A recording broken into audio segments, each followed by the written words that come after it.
आणि market yard रविवारीही सुरू। दिवाळीच्या पार्श्वभूमीवर गुळभुसार बाजारात ग्राहकांची मोठी गर्दी।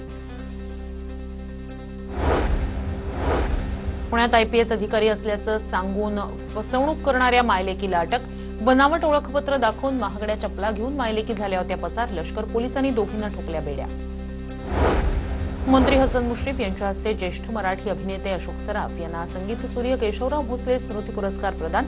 तर आम्ही भोळा असं मुश्रीफांनी म्हणताच काँग्रेसच्या सतेज पाटील यांनी हात जोडले। रबाळे अपहरण प्रकरणात फरार दिलीप खेडकरांचा जामिनासाठी अर्ज। बेलापूर कोर्टात जामीन अर्जावर सोमवारी सुनावणी होणार।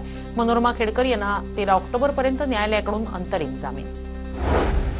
साईबाबांच्या चरणी 1 कोटी रुपयांचा सुवर्ण हार अर्पण। आंध्र प्रदेशातील एका साई भक्ताकडून 954 ग्रॅम वजनाचा हार अर्पण। साई संस्थानचे मुख्य कार्यकारी अधिकारी गोरक्ष गाडीलकर यांची माहिती। धाराशिवमध्ये कर्जमाफीसह ओला दुष्काळ जाहीर करावा या मागणीसाठी आंदोलक आक्रमक। जिल्हाधिकारी कार्यालयातील नियोजन भवन सभागृहातील कार्यक्रम बंद पाडला। धाराशिवमधील शेतकऱ्यांच्या आमरण उपोषणाला प्रहार संघटनेचं समर्थन। प्रहारच्या महिला कार्यकर्त्यांचा कार्यालयासमोर गोंधळ। महिलेनं जिल्हाधिकारी आणि स्थानिक आमदारांना सुनावले खडेबोल।